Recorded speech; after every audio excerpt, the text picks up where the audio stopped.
जियो भी अब जीने नहीं देगा। खुश हो रहे थे ना तुम अनंत अंबानी की शादी देख के, खर्चा तुम ही से वसूल कर लिया मोटा भाई। पहले आदमी का काम रोटी कपड़ा मकान में चल जाता था, पर मोटा भाई ने आदत लगाई कि नहीं, रोटी कपड़ा मकान के साथ इंटरनेट की आदत डालो, डेटा की आदत डालो। अब डेटा की जब आदत डल गई, आटे के साथ साथ डेटा भी महंगा हो गया। अब जब मोटा भाई ने किया तो इसके पीछे पीछे एयरटेल ने और वीआई ने भी कर दिया कि गाली तो मोटा भाई खा ही रहे हैं, पीछे हम भी माल कूट लें। एक ही झटके में तीनों ने मिलकर 50,000 करोड़ का मुनाफा कर लिया एक डिसीजन से। अधिकतर भारतीयों की पहली सिम जो थी वो बीएसएनएल थी, पत्नी की तरह बढ़िया से साथ निभा रही थी। लेकिन भाई साहब जब आया जियो, जब आया एयरटेल एक गर्लफ्रेंड की तरह, तो उसको छोड़ के तुम पहुंच गए उसके पास, और जब लात पड़ी तो वापस आपको पत्नी याद आ रही है। Hashtag I support BSNL, hashtag code to BSNL trend कर रहा है। लोग बाग रैलियां निकाल रहे हैं, धरने प्रदर्शन कर रहे हैं, सिम पोर्ट कर रहे हैं। लेकिन भाई साहब अब क्या होगा इससे? लेकिन आपने कभी सोचा कि एक जमाने में मार्केट का लीडर, सबसे ज्यादा प्रॉफिट कमाने की मशीन, भारत का प्राइड, ये बीएसएनएल एकदम से लॉस में कैसे आ गया? ये बीएसएनएल फेल हुआ या जानबूझ के इसको फेल किया गया, इसका दम घुटा गया? इस मुश्किल हालात के बाद भी ये अब तक टिका हुआ कैसे है? और अब क्या वास्तव में वापसी कर पाएगा? और बीएसएनएल का वापसी करना आम भारतीय के लिए जरूरी क्यों है? और इस पूरे गेम में टाटा जी की क्या भूमिका है, इस सब पे चर्चा करेगा आपका राहुल। पूरे घटनाक्रम से 4 ऐसी चीजें जो हमको सीखने को मिलेगी, और ये सबक सबको सीख लेना चाहिए। तो सबक क्या है वीडियो के अंत में बताऊंगा, तो टिके रहना। तो अगर डेटा के महंगे होने से परेशान हो, बीएसएनएल की बहुत जोर से याद आ रही है, और आपको लगता है कि सही वक्त पे सही टॉपिक उठाया है और डीप रिसर्च की है, तो भाई साहब वीडियो को लाइक जरूर कर देना। आपके लाइक के इंतजार में जनता जनार्दन की जय बोल के करते हैं वीडियो की शुरुआत।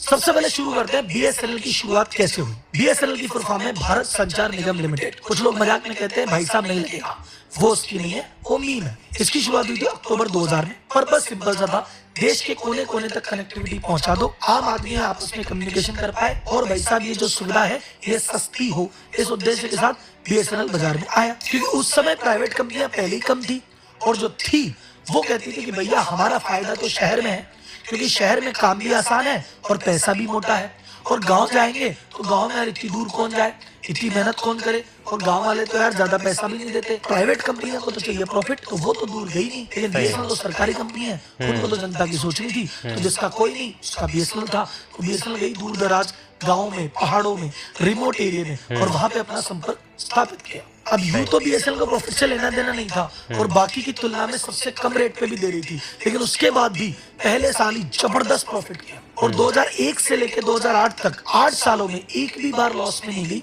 बल्कि टोटल 8 सालों में 46,668 करोड़ रुपए का प्रॉफिट कमाया।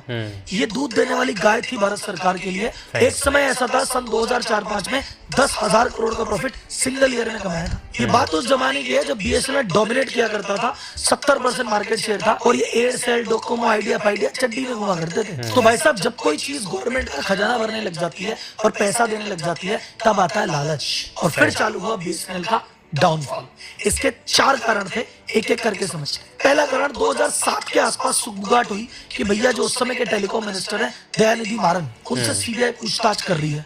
पता नहीं यार क्या बात होगी, क्या बात होगी। फिर बाद में मीडिया में खबर निकल के आई कि इन्होंने अपने घर पे बीएसएनएल के बड़े बड़े अधिकारियों की मदद से 323 हाई कनेक्शन की लाइनें हैं अपने घर पे डलवा रखी थी। बोले sir 323 high speed internet connection अपने घर पे क्या कर रहे थे? सर उस बीएसएनएल की लाइन से इनका जो प्राइवेट नेटवर्क था, सन नेटवर्क, इनका खुद का मीडिया चैनल था, उसको सप्लाई दे रहे थे साहब। अब बताओ, सरकारी पैसों से, बीएसएनएल के पैसों से प्राइवेट मीडिया चल रहा है। तो अब जब ये गड़बड़ी पकड़ में आई तो दयानिधि मारन ने क्या रिजाइन, उस समय थी गठबंधन की सरकार, तो ये उन्होंने रिजाइन किया, तो इन्हीं की पार्टी के दूसरे व्यक्ति आए, ए राजा, वो बने टेलीकॉम मिनिस्टर। उस समय बीएसएनएल प्लान कर रहा था वायरलेस टेक्नोलॉजी लाने का, कि भैया हम स्पेक्ट्रम बांटेंगे और वो पूरे देश में जगह जगह जाएगा और वायरलेस डेटा ट्रांसफर होगा और मस्त इंटरनेट मिलेगा। पर उसका जो एक्शन हुआ 2G स्पेक्ट्रम का, उसमें हो गया 2G घोटाला, जो अखबार में आ रहा था ना 1,76,000 करोड़ का घोटाला। बस उस घोटाले के बाद से बीएसएनएल के उल्टे दिन चालू हो गए, और ऐसा लॉस लगा कि वो लॉस हर साल बढ़ता ही रहा, और आज तक प्रॉफिट की शक्ल बीएसएनएल ने नहीं देखी। हालांकि बाद में सुप्रीम कोर्ट ने भाई साहब ए राजा को बरी कर दिया, तो भाई साहब इसको अभी घोटाला कह सकते नहीं कह सकते, ये आप मुझे कमेंट बॉक्स में बताओ। अब देखो बीएसएनएल में गड़बड़ियां निकल गई दो बड़ी बड़ी। एक टेलीकॉम मिनिस्टर भाई साहब घर पे लाइनें ले रहा है, दूसरा टेलीकॉम मिनिस्टर घोटाले कर रहा है। तो अब की बार बीएसएनएल पे आ गई सबकी नजरें, सीबीआई वैसे में इन्वॉल्व हो गए कि यार बीएसएनएल में बहुत बड़ी गड़बड़ी चल रही है, ये तो दूध देने वाली गाय है, इस पे चेक करो। तो बड़े बड़े टेंडर छोड़ो, छोटे छोटे जो टेंडर थे ना उस पे भी निगरानी। और ऐसा नहीं कि फालतू की जांच करी तो छोटे छोटे टेंडर में भी गड़बड़ियां निकली। पता चला कि भाई साहब ऐसी ऐसी कंपनियां टेंडर भर रही है जिनके कोई एड्रेस ही नहीं है, नाम पता ही नहीं है, शेल कंपनीज है। नोकिया जैसी कंपनी रिजेक्ट हो रही है और शेल कंपनी सिलेक्ट हो रही है। अब इधर यहाँ पे गड़बड़ी चल रही है, उधर की तरफ एयरटेल अपना एक्सपेंशन करे जा रहा है, वोडाफोन अपना एक्सपेंशन कर रहा है, आइडिया अपना एक्सपेंशन कर रहा है। इनको कोई रोकने वाला ही नहीं, प्राइवेट प्लेयर चल रहे हैं और इधर इसके हाथ पांव बांध दिए गए क्योंकि कुछ नया ऑर्डर लेने जाए बोले इसकी जांच होगी, इसमें गड़बड़ी, ये रद्द। ऐसा ही एक और किस्सा हुआ उस समय प्लान हुआ कि 9,30,000 जीएसएम की लाइनें बिछाई जाएगी और ये इतना बड़ा प्रोजेक्ट था। उस समय इसकी वैल्यू थी $10 बिलियन, यानी आज के भाव में देखा जाए तो 80,000 करोड़ का प्रोजेक्ट। अगर ये प्रोजेक्ट हो जाता तो विश्व के सबसे बड़े प्रोजेक्ट में से एक प्रोजेक्ट होता है। फिर उसमें भी गड़बड़ी, सरकार ने कहा ये बीएसएनएल के नाम पे कुछ भी टेंडर निकलता है उसमें फिर गड़बड़ी, फिर जांच, और दो मंत्री तो हट गए। क्या करें, बोले यार प्रोजेक्ट ही बंद करो, कुछ नहीं कर रहे नया। तो उसमें भाई साहब नया इक्विपमेंट खरीदना ही नहीं, नए टावर लगाने नहीं, जो पड़ा है उसको चलने दो। तो इस तरह से उसके हाथ पांव बांध के बीएसएनएल को पटक दिया साइड में और इधर प्राइवेट प्लेयर मनमाने तरीके से आगे बढ़ते रहे। ये था सबसे प्रमुख कारण जिसकी वजह से बीएसएनएल की ग्रोथ एकदम से रुक गई। सेकंड सबसे बड़ी गलती, रूड स्टाफ और इनका अग्रेसिव बिहेवियर। सरकारी कंपनी थी तो बीएसएनएल के कर्मचारियों में घमंड, अरे साहब मार्केट लीडर है, हम करेंगे तो है, हमारे आगे कौन। सपोज मुझे ब्रॉडबैंड का कनेक्शन लेना है, एक प्राइवेट कंपनी को एयरटेल को फोन लगाऊंगा ना, एयरटेल वाला अगले दिन आएगा, कनेक्शन लगाएगा, एक आईडी लेके चला जाएगा। अब मुझे बीएसएनएल का लगाना है, मैं पहले उनके ऊपर जाके एप्लीकेशन दूं, फिर भाई साहब वो आएंगे देखेंगे, फिर बोलेंगे 7 दिन में लगेगा। फिर भाई साहब अगर काम न करे तो मैं जाके कंप्लेंट की एप्लीकेशन दूं, और मैं बाल पकड़ लूंगे तो चल ही नहीं रहा तो फिर हटाने के लिए एप्लीकेशन दूं। एक मैं रिसर्च के दौरान खान सर का वीडियो देख रहा था, तो खान सर ने कहा कि उस समय मैंने भी एक बार बीएसएनएल लिया था। जिस व्यक्ति ने बीएसएनएल का ब्रॉडबैंड लगाया है उसने अपने दिल से बददुआएं दी है ऐसी सर्विस की। ये खान साहब के शब्द है और इस बात से मैं भी सिमिलर हूँ। मुझे भी याद है मेरे पहले ऑफिस में मुझे बीएसएनएल का कनेक्शन लिया था तो मैं ऑफिस से ज्यादा बीएसएनएल के ऑफिस बैठता था, हे भगवान चला दो इसको। तो भाई साहब जनता त्रस्त थी, ऑप्शन ढूंढ रही थी, जैसे ही ऑप्शन मिला जनता कूद पड़ी। तीसरा सबसे बड़ा कारण जो सबको दिख रहा है, जियो की एंट्री। जियो ने आके कहा भैया सस्ता इंटरनेट नहीं, जियो ने आके कहा फ्री का इंटरनेट ले लो, और सुनो 3G नहीं 4G ले लो। और जनता को जब एक बार 3G की जगह 4G का चस्का लग गया तो इधर तो भाई साहब बीएसएनएल आधा भी 2G पे पड़ा है, थोड़ा बहुत 3G पे है, और इधर बात हो रही है 4G की। तो कौन जाएगा 2G 3G में जब 4G अवेलेबल है। बीएसएनएल तो छोड़ो साहब, उस समय तो टाटा डोकोमो भी गया, एयरसेल भी गया, वोडाफोन का शेयर टूटा, आइडिया का शेयर टूटा, ये तो दोनों हाथ मिलाए तब जाके जिंदा है। इतनी आंधी आई थी जियो की, तो बहुत सारी ऐसी कंपनियां हैं जो और खत्म हो गई, मुझे भी नाम याद नहीं आ रहा कौन कौन सा है, मुझे चैट बॉक्स में बताओ। चौथा जो मुख्य कारण था वो भी बीएसएनएल का इंटरनल कारण था, इनकी इनएफिशिएंसी। मतलब एक होता है टेक आरपू मतलब एवरेज रेवेन्यू पर यूजर, एक यूजर से कितना कमाते हो, ठीक। तो आरपू निकलता है कि भाई शहर में अगर आप काम करोगे तो आपको शहर का आदमी ज्यादा पैसे देगा तो आपका आरपू ज्यादा होगा। अब बीएसएनएल मोस्टली काम करती थी गाँव में, दूर दराज में, पहाड़ों में, और सरकारी कंपनी है तो सस्ता रखना जरूरी। तो एक तो इसका आरपू कम था, प्लस इसके खर्चे ज्यादा थे। बीएसएनएल में एक टाइम पे थे 1,70,000 एम्प्लॉय और सबकी मोटी मोटी सैलरी, तो इधर इनकम तो आ रही नहीं और इतने मोटे खर्चे और दो, तो भाई साहब बीएसएनएल की कमर टूटनी तय थी। तो बीएसएनएल क्यों टूटा ये आपको समझ में आ गया, लेकिन बीएसएनएल टूटना नहीं चाहिए ये जरूरी है। तो बीएसएनएल की जरूरत हमको है क्यों, टूट गया तो टूट गया, घड़ी बंदी बंद होती है एक और नहीं साहब, बीएसएनएल बंद नहीं होना चाहिए। इस बात को भाई साहब आप पकड़ के बैठ जाओ। क्यों अभी बताता हूँ। सबसे पहला कारण तो भैया आपने अभी आंखों के सामने देख लिया, टू कंट्रोल द कॉम्पिटिशन। अभी भाई साहब बीएसएनएल खत्म हो गया, प्राइवेट प्लेयर वैसे चले गए, दे के 3 कंपनियां बाकी रही है, जियो उसके बाद 40% शेयर है, फिर आ गई एयरटेल उसके बाद 33% शेयर है, उसके बाद अगर वीआई 10-15% पे वो बैठी है। ये 3 कंपनियां मिलके 90% बाजार लेके बैठी है। ये तीनों मिलके कमरे में जो डिसाइड कर लें वही रेट है। तो इनकी रेट को कंट्रोल करने के लिए इनके मन में डर नहीं है, हम चाहेंगे जो रेट कर लेंगे। जनता के पास ऑप्शन कहाँ है, कहाँ जाएगी जनता। अगर बीएसएनएल का नेटवर्क में मौजूद हो, बीएसएनएल भी बोले हम भी देंगे 4G, हम भी देंगे 5G और हम भी खड़े हैं, तो जनता जैसे ही तुम 10 रुपए बढ़ाओगे ना, जनता फटाक से बीएसएनएल में आएगी और फिर ये डर के मारे अपने आप अपनी रेटें कंट्रोल में रखेंगे। अभी इनको डर नहीं है, तो इनको डराने के लिए एक बंदे का खड़ा होना जरूरी है, इसलिए बीएसएनएल का जिंदा होना जरूरी है। अब एक सवाल कि राहुल जी, अगर बीएसएनएल की इतनी लंका लगी हुई है, रेवेन्यू आ नहीं रहा, खर्चे ज्यादा है, भाई साहब टेक्नोलॉजी पुरानी है, सर्विस खराब है, फिर अभी भी बीएसएनएल जिंदा कैसे है?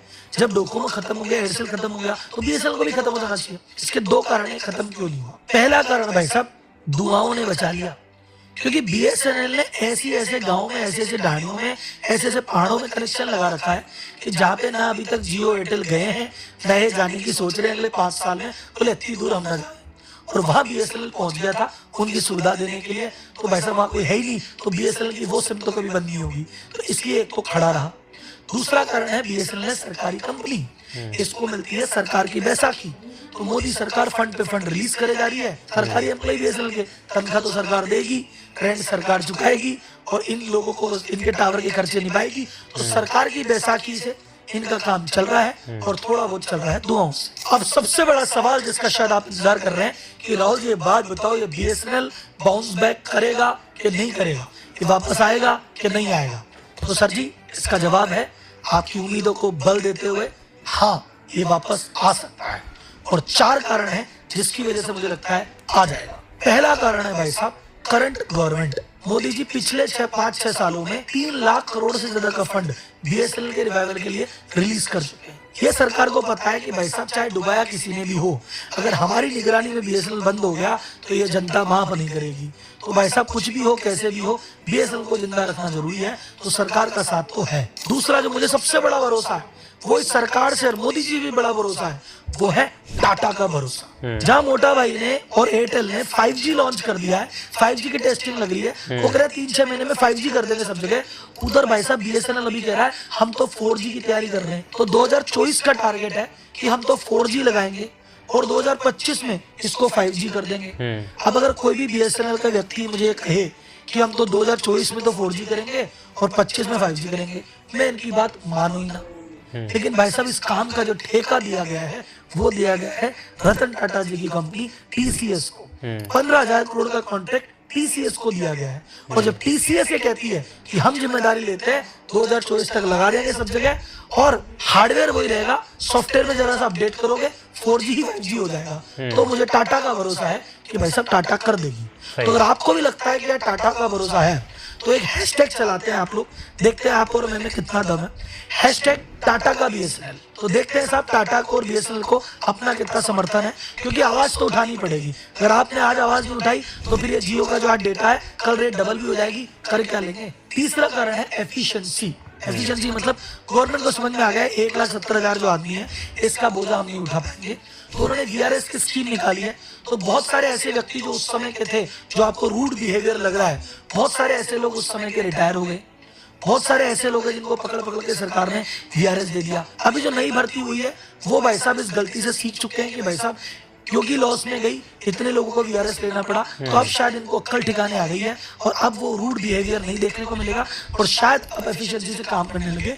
ये मुझे थोड़ी सी उम्मीद है। चौथा जो सबसे इंपॉर्टेंट कारण लग रहा है, जिस चक्कर में वीडियो बना रहा हूँ, भाई साहब पब्लिक सपोर्ट में उतर गई है।